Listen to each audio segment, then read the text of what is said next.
केरल के तट से दूर निचले विपिन द्वीप की घटती तटरेखा पर टीपी मुरुगेसन ने अपनी आंखें अपने उठे हुए घर की नम दीवारों को छीलने वाले सफेद पेंट पर टिका दी और हाल की बाढ़ को याद किया। बाढ़ अधिक बार हो रही है और लंबे समय तक चल रही है, उन्होंने कहा। आखिरी बाढ़ उनके युवा पोते के लिए छाती की ऊंचाई थी। हर बाढ़ पानी को इतना ऊंचा लाती है, हम बस इससे निपटते हैं। समुद्र के स्तर में वृद्धि और गंभीर ज्वार की बाढ़ ने मुरुगेसन के पड़ोसे में वर्षों से कई परिवारों को उच्च भूमि पर स्थानांतरित करने के लिए मजबूर किया है, लेकिन सेवानिवृत्त मछुआरा लगभग अकेले ही अपने घर और अपने समुदाय में बढ़ते जल के प्रभावों को कम कर रहा है। स्थानीय रूप से मैंग्रोव मैन के रूप में जाना जाता है, मुरुगेसन ने अपने घर पर बढ़ते पानी के प्रभावों को मुकाबला करने के लिए केरल राज्य के कोच्चि क्षेत्र में वाइपिन के किनारे और आसपास के क्षेत्र में पेड़ लगाने की ओर रुख किया है। ज्वारीय बाढ़ तब होती है जब समुद्र के स्तर में वृद्धि स्थानीय कारकों के साथ मिलकर पानी के स्तर के सामान्य स्तर से ऊपर धकेल देती है।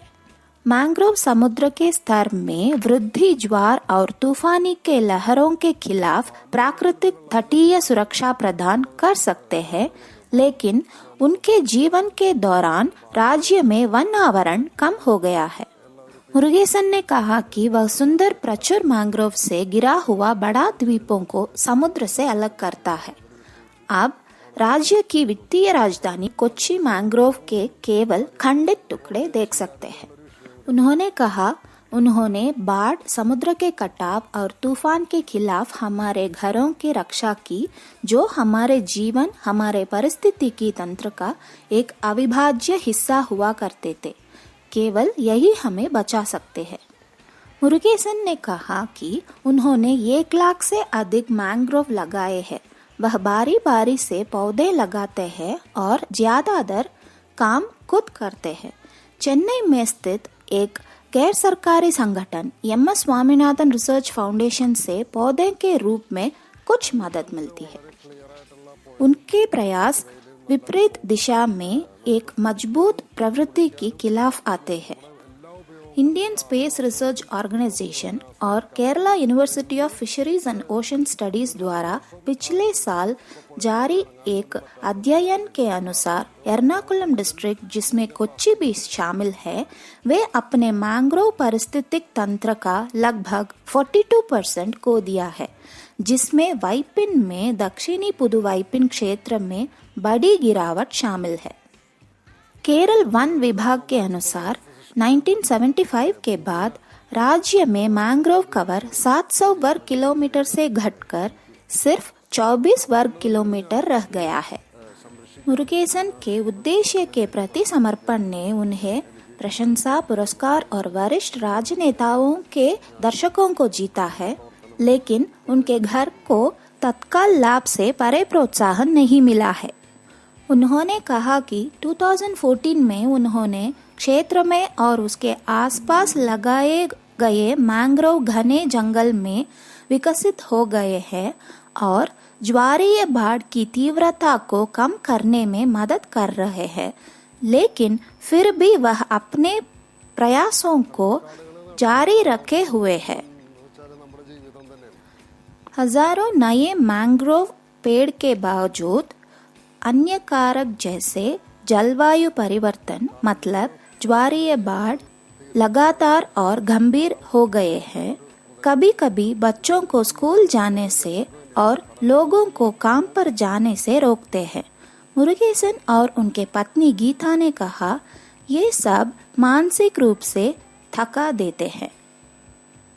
मुझे बीज इकट्ठा करने के लिए बहुत यात्रा करनी पड़ती है। मेरी पत्नी नर्सरी में मेरी यथासंभव मदद करती है। मैं थक गया हूँ, लेकिन मैं रुक नहीं सकता, उन्होंने कहा। गीता ने कहा कि वे उनके बच्चों के लिए कड़ी मेहनत करते हैं, आने वाले दशकों के लिए जंगल को संरक्षित करते हैं। यह हमें जारी रखता है, उन्होंने कहा। Cochin university of science and technology में advanced centre for atmospheric radar research के निदेशक अभिलाष एस ने कहा कि वाइपिन ज्वारियों बाढ़ के लिए उच्च जोखिम में है। समुद्र का स्तर बढ़ गए हैं और मीठे पानी की आपूर्ति को नुकसान पहुंचाया है। समुद्री कटाव और वसंत ज्वार बिगड़ गए हैं। तटीय बाढ़ अब एक सामान्य घटना हो गए है, उन्होंने कहा। गाद जमाव और अतिक्रमण के कारण बैकवाटर की वहन क्षमता कम हो गए है और बारिश का पानी मानसून के मौसम में आवासीय क्षेत्रों में प्रवेश करता है। केरल में बैकवाटर नहरों, लगून और तटीय क्षेत्रों के समानांतर झीलों के नेटवर्क है। अद्वितीय पारिस्थितिक तंत्र जो समुद्र के बढ़ते स्तर को बफर प्रदान करने में मदद करते हैं। विश्व मौसम विज्ञान संगठन के अनुसार 2013 और 2023 के बीच वैश्विक औसत समुद्र स्तर प्रति वर्ष 4.5 मिलीमीटर बढ़ गया।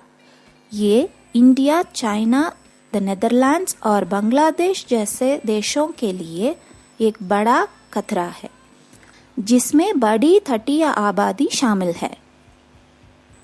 नासा के अनुमानों से पता चलता है कि कोच्चि 2050 तक समुद्र के स्तर में 0.22 मीटर के वृद्धि का अनुभव कर सकता है और 2100 तक आधा मीटर के अधिक सड़क जलवायु वार्मिंग परिदृश्य में हो सकता है।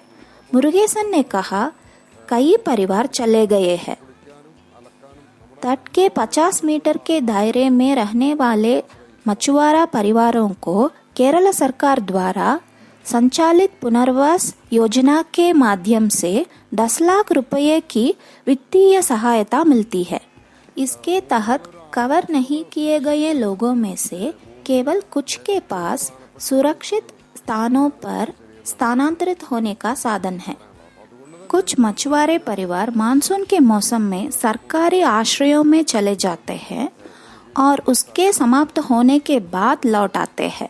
कुछ लोगों ने स्टिल्ट हाउस बनाए हैं जो ज्वारीय बाढ़ से लड़ने के लिए स्तंभों पर खड़े हैं। मुरुगेसन जानता है कि समुद्र बढ़ रहा है, लेकिन ये बैकवाटर्स हैं जो उसे और अधिक चिंतित करते हैं। भारी बाढ़ द्वारा जमा की गई गाद के कारण बैकवाटर उथले हो गए हैं। भारी बारिश के घटनाओं के वजह से पानी द्वीप को भर देता है। हम समुद्र और बैकवाटर के बीच फंसे हुए हैं, मुरुगेसन ने कहा। कुछ वर्षों में उनके द्वीप को निगलने की संभावना है, लेकिन मैं कहीं नहीं जा रहा हूँ। मैं यहाँ पैदा हुआ था और मैं यहाँ मरूंगा।